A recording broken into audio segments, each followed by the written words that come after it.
আসসালামু আলাইকুম, কেমন আছেন সবাই? আশা করি সবাই খুব ভালো আছেন। তো আজ আমরা আপনাদের সাথে যে জিনিসটা নিয়ে কথা বলতে আসলাম ওটা হলো আইলাইনার। আপনারা যারা সবসময় একটু সাজুগুজু পছন্দ করেন বা যেসব আপুরা ভাবেন যে পেন্সিল আইলাইনারের ভিতরে কোনটা আপনাদের জন্য ভালো হবে, অনেক আপুরা নিজে নিজে সাজার জন্য গেলে আপনার লিকুইড আইলাইনারটা দিতে অনেক প্রবলেম হয়। তো ওসব আপুরা জানতে চায় যে যদি আপনারা পেন্সিল আইলাইনার ইউজ করেন তাহলে কোনটা ইউজ করবেন, কোনটা আপনার জন্য বেস্ট হবে। তো চলুন আজকে আপনাদের কথা একটু শেয়ার করি আপনাদের সাথে যে আমার কাছে কোনটা ভালো মনে হয়।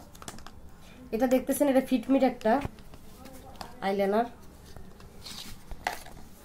আমি আপনাদেরকে দেখিয়ে দিচ্ছি আইলাইনারটা।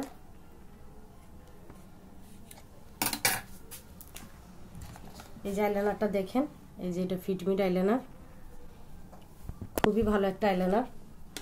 এখন চলুন আপনাদের দেখিয়ে দিচ্ছি ল্যাকমির একটা আইলাইনার।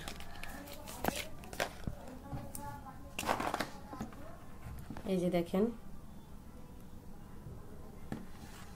তো এখন আপনাদের চলুন ল্যাকমির আরো একটা আইলাইনার আপনাদেরকে দেখিয়ে দিচ্ছি।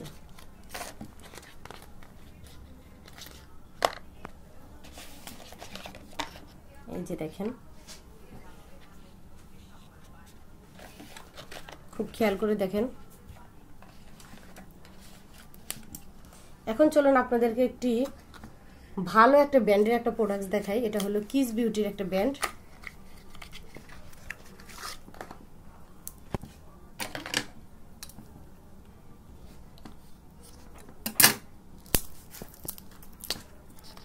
এই যে দেখেন, খুব ভালো করে দেখেন।